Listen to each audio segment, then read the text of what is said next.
अस्सलामु अलैकुम व रहमतुल्लाहि व बरकातुहू।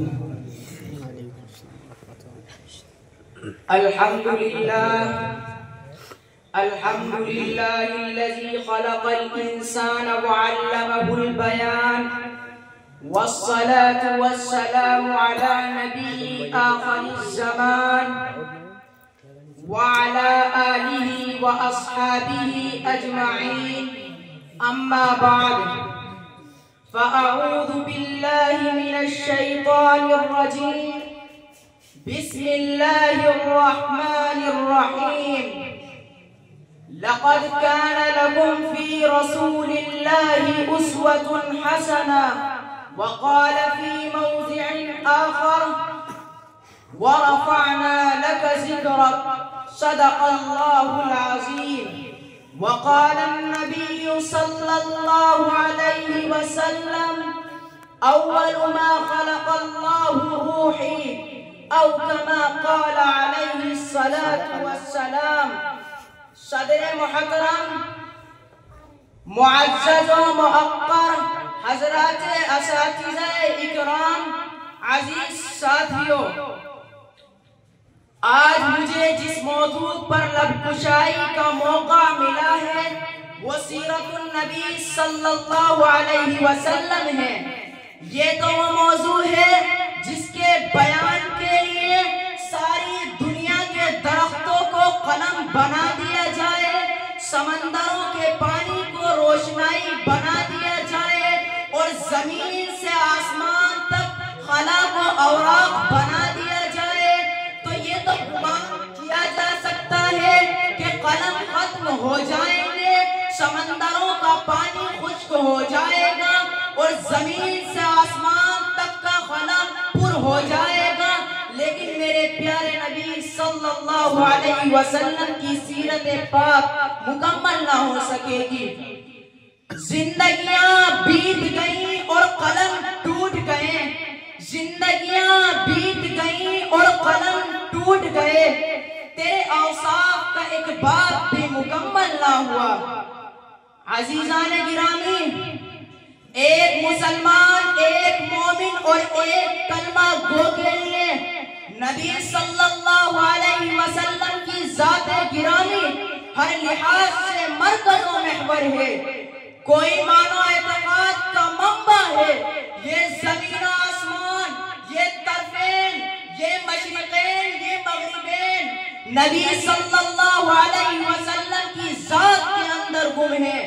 इसकी अक़ीदत की आन रंगो बू में और लाला व गुल में, महकते हुए चमन में और कलियों की महक में, बुलबुल की चहक में और हवा व लहर में नबी सल्लल्लाहु अलैहि वसल्लम के जलवे देती हैं। मगर नबी सल्लल्लाहु अलैहि वसल्लम तो वराउल वरा है, हमारी पहचान की हद से भी बालातर है। अजीज़ाने गिरामी, हुजूर सल्लल्लाहु अलैहि वसल्लम ने पूरी इंसानियत को पैगामे नजात दिया। वजूदे शाही, नक़बियत फिरौनी और असबियत बूजहली कुछ इस तरह से मिट गई कि फिर कोई ज़माने की गर्दिश उसे जिंदा न कर सकी। आज का एक तरक्की याफ्ता दौर एटम और मंतक का दौर है, गिर्द की परवाज़ है, चांद पर कमंदे डाल दी, साइंस ने मरीख को मुसख्खर करने का दावा किया है, लेकिन ज़ीवकार आइए आइए आज से 1400 साल पहले चलते हैं, जब आज का सैयारा न था, जब आज का तैयारा न था, एटम की हम आहंगी न थी, मशीनों की कड़कड़ाहट का कहीं दूर दूर तक नामो निशान भी न था, रेडियो और मोबाइल का तसव्वुर भी न था। उस वक्त अब्दुल्ला का यतीम, आमना का लख्त जिगर, मक्का का आज़म, आगोश हलीमा की ज़ीनत, जिसके घर चूल्हा नहीं जलता था, पेट पर पत्थर बांधता है, लेकिन उसी ने अपने नाले मुक़द्दस से अर्श को सरफराज फरमाया। नफरत की उड़ानें मार पड़ गई, जिब्राइल की परवाज़ थम गई, लेकिन दोस्तों उसे तो अर्श भी काबिल एहतराम समझता है। 14 सदियां गुजर गई, लेकिन रोशनी का ये मनारा पूरी आबोताब से चमक और दमक रहा है और दुनिया की नजीर पेश करने से आजिज़ो कासिर है। तारीख अगर ढूंढे सानिए मोहम्मद, तारीख अगर ढूंढे सानिए मोहम्मद, सानी तो बड़ी चीज है, साया भी न मिलेगा। हजरत गिरामी, अल्लाह रब्बुल इज्जत ने कुरान मजीद फुरकान हमीद में मेरे और आपके महबूब जनाब रसूलुल्लाह सल्लल्लाहु अलैहि वसल्लम के औसाफ व कमालात 1 या 100 आयतों में नहीं बल्कि 1400 आयतों में नाजिल फरमाए हैं। चुनांचे हजरत आयशा रज़ियल्लाहु ताला अन्हा से कहा गया, अम्मा नबी की शान बयान करो। अम्मा ने कुरान नहीं पढ़ते हो क्या? लोगों ने कहा पढ़ते हैं। फरमाया कुरान खोलो, कुरान के हर सफ़े पर मोहम्मद का हुस्न जमाल बिखरा पड़ा है। कुरान खोलो तो सही। मैं इसी कुरान से पूछता हूँ कि अल्लाह के कुरान अपने नबी का तारुफ बयान कर, तो कुरान कहता है अलम यजिदका यतीमन फआवा। कुरान अपने पैगंबर का तारुफ यतीमन से शुरू करता है। मेरे दोस्तों कुरान के हर लफ्ज पे मेरे आका की सीरत मौजूद है, क्योंकि जब मेरे नबी के चेहरे की बारी आई तो कुरान ने वज़्ज़ुहा कहा। जब मेरे नबी की जुल्फों की बारी आई तो कुरान ने वल्लैल कहा। जब मेरे नबी के सीने की बारी आई तो कुरान ने अलम नशरह लका सदरक कहा। जब मेरे नबी की जुबान की बारी आई तो कुरान ने ला तुहर्रिक बिही लिसानक लिताजल बिही कहा। जब मेरे नबी की आंखों की बारी आई तो कुरान ने मां सागर बसर कहा। जब मेरे नबी के हाथों की दांतों की बारी आई तो कुरान ने यासीन कहा। जब मेरे नबी के दांतों की बारी आई तो कुरान ने यासीन कहा।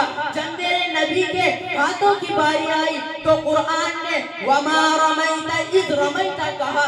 लेकिन जब मेरे नबी की शान की बारी आई तो कुरान ने कहा वरफ़अना लका ज़िक्रक। एक पैगंबर हमने तेरे जिक्र को ऊंचा कर दिया। ए अल्लाह तूने कैसे जिक्र को ऊंचा कर दिया? अल्लाह ताला फरमाता है कि जहां खुदा का जिक्र होगा वहां मोहम्मद मुस्तफा का जिक्र होगा। देखिए, अगर आसमान में पहले खुदा का जिक्र होगा तो बाद में मोहम्मद मुस्तफा का जिक्र होगा। अगर जमीन में पहले खुदा का जिक्र होगा तो बाद में मोहम्मद मुस्तफा का जिक्र होगा। अगर ज़बूर में पहले खुदा का जिक्र होगा तो बाद में मोहम्मद मुस्तफा का जिक्र होगा। अगर तौरात में पहले खुदा का जिक्र होगा तो बाद में मोहम्मद मुस्तफा का जिक्र होगा। अगर कुरान में पहले खुदा का जिक्र होगा तो बाद में मोहम्मद मुस्तफा का जिक्र होगा। हत्ता के जमीन के जर्रे जर्रे पे और दरख्त के पत्ते पत्ते पे और दरख्त के पत्ते पत्ते पे, हत्ता के जमीन के जर्रे जर्रे पे और दरख्त के पत्ते पत्ते पे और कलम की जिस नोक पे खुदा के जिक्र के बगैर चारा नहीं, वहाँ मोहम्मद मुस्तफा के जिक्र के बगैर भी चारा नहीं। क्यों? क्योंकि खुदा के बाद खुदाई का तसव्वुर गलत है। क्योंकि खुदा के बाद खुदाई का तसव्वुर गलत है, इसी तरह मोहम्मद के बाद मुस्तफाई का तसव्वुर गलत है। खुदा अपनी खुदाई में बेमिसाल है, खुदा अपनी खुदाई में बेमिसाल है और मोहम्मद अपनी मुस्तफाई में बेमिसाल है। खुदा अपनी खुदाई में वहदहू ला शरीक है और मोहम्मद अपनी मुस्तफाई में वहदहू ला शरीक है। खुदा पर खुदाई खत्म है और मोहम्मद पर मुस्तफाई खत्म है। यही तो माना है वरफ़अना लका ज़िक्रक। ए पैगंबर हमने तेरे जिक्र को ऊंचा कर दिया। मेरे दोस्तों, मैं अपनी तकरीर को इन्हीं अल्फाज पर खत्म करके आखिरी शेर कहता हूँ कि कलम मेरा कासिर, जुबान मेरी आजिज़, मोहम्मद की आजमत बताऊं मैं कैसे। अरे कलम मेरा कासिर, मोहम्मद की अजमत बताऊं मैं कैसे, है महबूबे रब इमामुर रसूल मुकम्मल फजाइल सुनाऊं मैं कैसे। अस्सलामु अलैकुम व रहमतुल्लाह।